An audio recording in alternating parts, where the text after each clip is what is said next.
Hi hello friends, Rohit KR വ്ളോഗിലോട്ട് എല്ലാവർക്കും സ്വാഗതം. അപ്പോൾ ഇന്നത്തെ വീഡിയോ എന്താണെന്ന് വെച്ചാൽ, നമ്മുടെ കഴിഞ്ഞ വീഡിയോയിലെ ഇലവിഴ പൂഞ്ചിറ എന്ന വീഡിയോയുടെ ബാക്കി വീഡിയോ ആണിത്. അപ്പോൾ നമ്മൾ ആ വീഡിയോയിൽ കുറച്ച് കാര്യങ്ങൾ പറഞ്ഞു നിർത്തി. അപ്പോൾ ആ കാര്യങ്ങളൊക്കെ നോക്കാൻ വേണ്ടിയാണ് നമ്മൾ ഇന്നത്തെ വീഡിയോ പോകുന്നത്. അപ്പോൾ എല്ലാവർക്കും വീഡിയോയിലോട്ട് സ്വാഗതം. അപ്പോൾ നമ്മളിതേ പൂഞ്ചിറ, നിങ്ങൾ പറഞ്ഞ പോലെ പൂഞ്ചിറ എന്ന് പറയുന്ന തടാകത്തിലോട്ട് എത്തിയിരിക്കുകയാണ്. ഇവിടെയാണ് ഇലയൊന്നും വീഴാത്ത തടാകം. അതായത് അത് കാണുമ്പോൾ തന്നെ അറിയുന്നില്ല, മൊത്തം നീറ്റ് ആൻഡ് ക്ലീൻ ആയിട്ടാണ് ഇരിക്കുന്നത്. ഒരു ചപ്പ് ചവറോ ഇലയോ ഒന്നും ഈ കുളത്തിനകത്ത് വീഴത്തില്ല. അതുകൊണ്ടാണ് ഇതിനെ ഇലവീഴ പൂഞ്ചിറ എന്ന് പറയുന്നത് തന്നെ.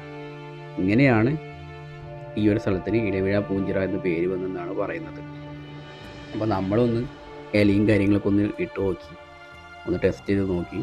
അതായത് സംഭവം ദൂരെ പോകുന്നില്ല, ആ നടുവിലോട്ടൊന്നും ഇല പോകുന്നില്ല. നമ്മൾ ഇടുന്ന ഇലകളൊക്കെ വീണ്ടും പുറകോട്ട് തന്നെ വന്ന് ആ ഒരു സൈഡിൽ തന്നെ വന്ന് തങ്ങി നിൽക്കുന്ന ഒരു അവസ്ഥയാണ്. അതായത് നമ്മളിപ്പോൾ ഒരു ഇല ഇട്ടാലും ആ ഇല അവിടെ തന്നെ കിടക്കില്ല, നടുവിൽ കിടക്കാതെ വീണ്ടും വീണ്ടും നമ്മുടെ ആ തറ്റത്തോട്ട് തന്നെ വന്ന് കിടക്കുന്നൊരവസ്ഥ. അതുകൊണ്ട് അതൊക്കെയാണ് ഇതിൻ്റെ ഐതിഹ്യമായിട്ട് പറയുന്നത്.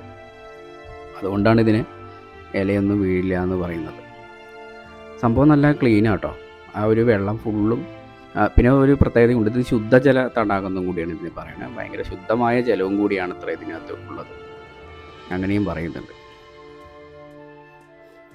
ഇത് മൊത്തം നോക്കിയേ, ഇത്രയും മരങ്ങളും കാര്യങ്ങളും എല്ലാം ഈ സൈഡിലുണ്ട്, എന്നിട്ടും അതിനകത്തൊരു ഇല പോലും ഇല്ല. അത് തന്നെയാണ് ഇതിൻ്റെ ഒരു ഐതിഹ്യം. തൊട്ടടുത്ത് തന്നെ ഒരു ക്ഷേത്രമുണ്ട്. ഇതിൻ്റെ അപ്പുറത്തെ സൈഡായിട്ടാണ് ഇവിടുത്തെ ഒരു ദേവിയുടെ വിഗ്രഹമാണെന്നാണ് പറഞ്ഞത്. മറ്റേ നമ്മുടെ ഒന്നാമത്തെ പാട്ടിൽ നമ്മുടെ ലിസി ചേച്ചി പറഞ്ഞ പോലെ കുറേ കാര്യങ്ങൾ ഇവിടെയുണ്ട്. അപ്പുറത്തെ സൈഡിലാണ് ആ ഒരു ക്ഷേത്രം വരുന്നത്. ക്ഷേത്രത്തേക്ക് പോകാൻ പറ്റിയില്ല ഞങ്ങൾക്ക്. അപ്പോൾ പിന്നെ ഞങ്ങൾ ഇവിടെ തന്നെ നിന്ന് കുറച്ച് നേരം നിന്ന് ഈ ഒരു കാഴ്ചകളൊക്കെ കണ്ടിട്ട് പോയി. എന്താ വെച്ചാൽ അധികം ആൾക്കാരൊന്നും ഇത് കാണാൻ വരുന്നില്ല, ഫുള്ളും ചളിയും കാര്യങ്ങളൊക്കെയാണ് അവിടെ.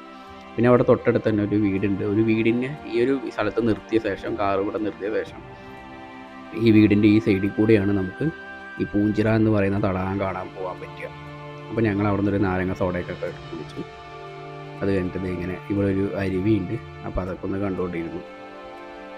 അതായത് നമ്മുടെ ഇലവിഴ പൂഞ്ചിറ കയറി വരുന്ന ശേഷം ഈ റോഡ് നേരെ വരുമ്പോൾ തന്നെയാണ് ഈ ഒരു സൈഡിൽ നിർത്തണം, അല്ലെങ്കിൽ ഇത് കാണാൻ പറ്റില്ല നമ്മൾക്ക്. ഈ റോഡ് പിന്നെ നേരെ പോകുന്നത് കുറച്ചുകൂടി 1 കിലോമീറ്റർ മുമ്പോട്ട് പോയി കഴിഞ്ഞാൽ നമുക്ക് നമ്മുടെ മുനിയറ ഗുഹ കാണാൻ പറ്റും. നമുക്കിവിടെ ജീപ്പ് സഫാരിയൊക്കെ ഉണ്ട്. ഇതെല്ലാം ആ ഒരു 1000 രൂപയിൽ ഇൻക്ലൂഡിങ് ആണ്. ഞാൻ ഫസ്റ്റ് പാർട്ടി പറഞ്ഞിരുന്നില്ലേ നിങ്ങളോട്, അതാണ് ഇതിൻ്റെ ഈ സഫാരികൾ. അങ്ങനെ 4 സ്ഥലം കാണിച്ചു തരും. ഇതിൽ കൂടെ കുറച്ച് നടക്കാനുണ്ട്, ഒരു 800 മീറ്ററാണ് നടക്കാനുള്ളത് എന്നാണ് പറഞ്ഞത്. 800 മീറ്റർ നടന്നു കഴിഞ്ഞാൽ നമുക്ക് മുനിയറ ഗുഹ എത്താൻ പറ്റും. ഈ ഒരു വെള്ളത്തിലൂടെയൊക്കെ നടന്നു പോകണം. എന്താണെന്ന് വെച്ചാൽ, ഇപ്പം ഞാൻ അവിടെ കിടന്ന് എന്താണ്ടൊക്കെ പറയുന്നുണ്ട്, പക്ഷേ എന്താണെന്ന് വെച്ചാൽ എൻ്റെ മൈക്ക് ഓണാക്കാൻ ഞാൻ മറന്നുപോയി. അതുകൊണ്ട് സൗണ്ട് ഒന്നും കിട്ടിയില്ല. നല്ല തണുപ്പുള്ള വെള്ളമാണ് ഇവിടെ. നല്ല തണുത്ത വെള്ളത്തിലൂടെ നമ്മൾ നടന്ന് അങ്ങോട്ട് പോകണം. നല്ല വെയിലുണ്ടായിരുന്നു. വെയിലൂടെയാണെങ്കിലും നമ്മൾ നടന്ന് അങ്ങോട്ട് എത്തണം. ഇത് തടാകമാണ്, തടാകത്തിൽ നിന്ന് വരുന്ന വെള്ളമാണിത്. നല്ല ക്ലീനായിട്ടുള്ള വെള്ളമാണ്, നല്ല തണുപ്പുമുണ്ട്. ഈ ജീപ്പിലൂടെ പോകുന്ന ആൾക്കാർക്ക് സുഖമായിട്ട് പോയി അവിടെ എത്താം. പക്ഷെ നമുക്ക് ജീപ്പൊന്നും പിടിക്കേണ്ട കാര്യമില്ല, നടന്നു പോകുന്നത് തന്നെയാണ് ഏറ്റവും ബെറ്റർ. നടന്നു പോകുമ്പോൾ തന്നെ നമുക്ക് ആ ഒരു കാഴ്ചകളൊക്കെ കുറച്ചുകൂടി നല്ല രീതിയിൽ എക്സ്പീരിയൻസ് ചെയ്യാൻ പറ്റത്തുള്ളൂ. അപ്പോൾ നമ്മളിത് ഈ ഇലവിഴ പൂഞ്ചിറയിലെ അടുത്ത ഐതിഹ്യമായ മുനിയറ ഗുഹയിലോട്ട് പോവുകയാണ്. ഇതേ അടുത്ത ജീപ്പ് വന്നുകൊണ്ടിരിക്കുന്നുണ്ട്. ഇതെല്ലാം പോയി മുനിയറ ഗുഹ കണ്ടുവരുന്ന ആൾക്കാരാണ്. ഈ ജീപ്പ് സഫാരി ഒരു വെറൈറ്റി തന്നെയാണ് കേട്ടോ, നല്ല രസം തന്നെയാണ്.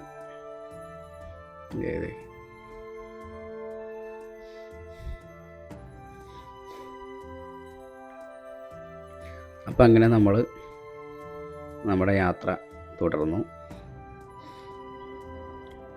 എന്തായാലും ഇവിടുത്തെ കാര്യങ്ങളൊക്കെ ഒന്ന് അറിയണമെന്ന് വിചാരിച്ച് തന്നെയാണ് നമ്മൾ ഇറങ്ങി തിരിച്ചത്. അപ്പോൾ പിന്നെ ഇനി മുനിയറ ഗുഹയും കൂടി നമുക്ക് കണ്ടു കളയാം. അപ്പോൾ നമ്മൾ വീണ്ടും ഇങ്ങനെ നടക്കാൻ തുടങ്ങി. കുറച്ച് ദൂരം നടക്കണം.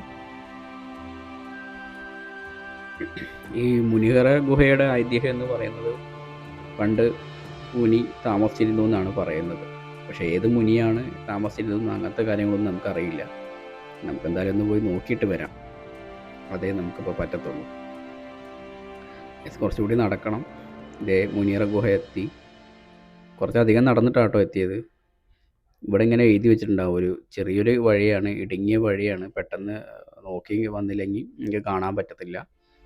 ചെറിയൊരു ഇടുങ്ങിയ വഴിയാണ്. അവിടെ ജസ്റ്റ് ചെറിയ ബോർഡിലാണ് എഴുതി വെച്ചിരിക്കുന്നത് മുനിയറ ഗുഹ എന്ന്. അത് നോക്കി വരണം നമ്മൾ. പിന്നെ നോക്കി ഇറങ്ങണം. നല്ല പാറ കല്ലുകളും ഒക്കെയാണ്, വഴിയൊന്നും അധികം ഇല്ല.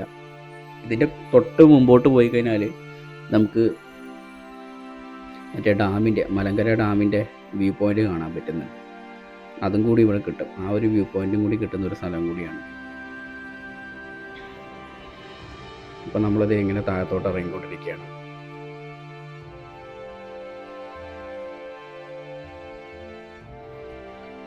നോക്കി ഇറങ്ങണം, മൊത്തം കാടുമാണ്.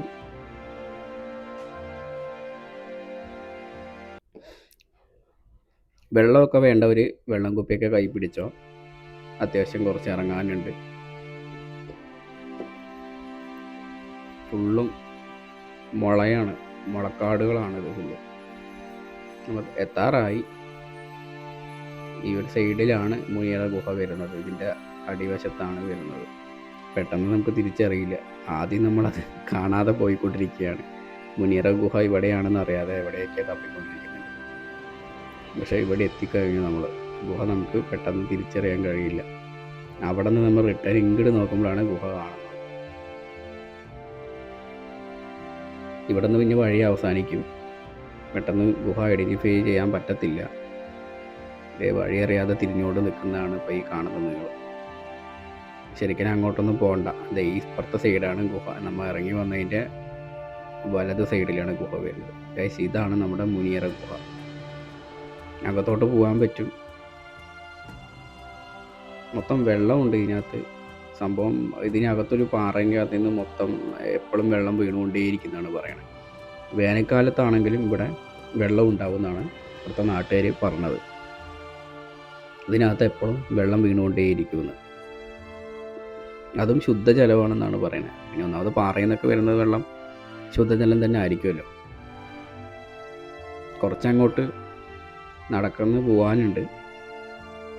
എന്താണെന്ന് വെച്ചാൽ കൂടെ ആരും ഉണ്ടായിരുന്നില്ല. ഇല്ലെങ്കിൽ ഒന്നും നമുക്ക് നടക്കാമായിരുന്നു. പിന്നെ വെള്ളത്തിലിറങ്ങാനൊരു മടി. അതുകൊണ്ട് പിന്നെ പെട്ടെന്ന് തന്നെ തിരിച്ചിങ്ങോട്ട് കയറി. വെള്ളമുണ്ട് അത്യാവശ്യം. ഈ വെള്ളത്തിലിറങ്ങിക്കൂടി തന്നെ കുറച്ച് അങ്ങോട്ട് നടക്കാൻ പറ്റും. നമ്മൾ പിന്നെ അങ്ങോട്ട് നടന്നില്ല. കുറച്ച് പേര് നടന്നിട്ട് തന്നെ തിരിച്ചു കയറി. പിന്നെ ഒന്നാമത് ഫുള്ളും വവ്വാലുകളുടെ ശല്യമുണ്ട്. അതിനകത്ത് വവ്വാലുണ്ട് ഗൈസ്. പെട്ടെന്ന് പേടിയായി പോകും നമ്മൾക്ക്. നമ്മളകത്തോട്ട് കയറുന്തോറും എവിടെയെങ്കിലും വവ്വാൽ തൂങ്ങി കിടക്കുന്നുണ്ടെങ്കിൽ അതിങ്ങോട്ട് പറന്ന് വരും. അതാണ്. പിന്നെ നല്ലൊരു ടോർച്ചൊക്കെ കയ്യിൽ വേണം. നമ്മുടെ കയ്യിൽ അങ്ങനെ ടോർച്ചൊന്നും ഉണ്ടായിരുന്നില്ല. നമ്മുടെ ഫോണിൻ്റെ ടോർച്ച് അടിച്ചിട്ടാണ് ഇപ്പോൾ ഇത്രയെങ്കിലും കാണുന്നത്. എന്തായാലും മുനിമാനെ ഒന്ന് സമ്മതിക്കണം. ഇങ്ങനത്തെ ഗുഹയിലൊക്കെ എങ്ങനെയാണ് പോലെ അവർ താമസിക്കുന്നത്. എന്തായാലും ഒരു വെറൈറ്റി എക്സ്പീരിയൻസ് ആയിരുന്നു കേട്ടോ ഇത്. ഭയങ്കര വലിയൊരു ഗുഹ തന്നെയാണ്. അതിനകത്ത് വെള്ളം ഒഴുകുന്നുണ്ട്. ഒരു പാറയ്ക്കകത്ത് കൂടെ തന്നെയാണ് വെള്ളം ഒഴുകുന്നത്. അതേണ്ടല്ലേ, ഇതുപോലെ ഒരു ചെറിയൊരു ഗുഹയാണ് ഇവിടെ. പക്ഷെ അകത്ത് ചെന്ന് കഴിഞ്ഞാൽ വലിയൊരു സ്പേസ് ഉണ്ട്. കുറച്ചുകൂടി അകത്തോട്ട് കയറി പോകണം. പക്ഷെ നമുക്ക് എന്താ പറയുക, നമ്മുടെ കയ്യിൽ ടോർച്ചും കാര്യങ്ങളൊന്നും ഇല്ലാതെ ഒന്നും കാണാതെ അകത്ത് മുമ്പോട്ട് പോകാനും പറ്റത്തില്ലല്ലോ. അതുകൊണ്ട് പിന്നെ കുറച്ച് ദൂരം പോയുള്ളൂ. ഒരുപാട് ദൂരം അകത്തോട്ട് പോയില്ല. അപ്പോൾ നമ്മൾ മുനിയറ ഗുഹ കണ്ടു കഴിഞ്ഞ് തിരിച്ച് വന്നു ഗൈസ്. അപ്പോൾ ഇത്രയും കാര്യങ്ങളൊക്കെയാണ് ഈ ഇലവിഴ പൂഞ്ചിറ എന്ന് പറയുന്ന ഒരു ഗ്രാമത്തിൽ നമുക്ക് അറിയാനായിട്ടുള്ളത്. അപ്പോൾ ഇവിടെ ചെല്ലുന്ന ആൾക്കാർ ഇതെല്ലാം ഒന്ന് കണ്ട് ആസ്വദിക്കാൻ ശ്രമിക്കുക. അപ്പോൾ എൻ്റെ ഈ വീഡിയോ എല്ലാവർക്കും ഇഷ്ടപ്പെട്ടു എന്ന് ഞാൻ കരുതുന്നു. അപ്പോൾ ഇതിനും മനോഹരമായൊരു വീഡിയോ ആയിട്ട് അടുത്ത ഒരു വീഡിയോയിൽ ഞാൻ വരാം. ഈ ട്രിപ്പ് ഇവിടെ അവസാനിക്കുന്നില്ല. അപ്പോൾ അടുത്ത വീഡിയോയിൽ നമുക്ക് ആ സ്ഥലം ഏതാണെന്ന് നമുക്ക് അറിയാൻ കഴിയും. അപ്പോൾ അടുത്ത വീഡിയോയിൽ കാണാം ഗൈസ്. ബൈ.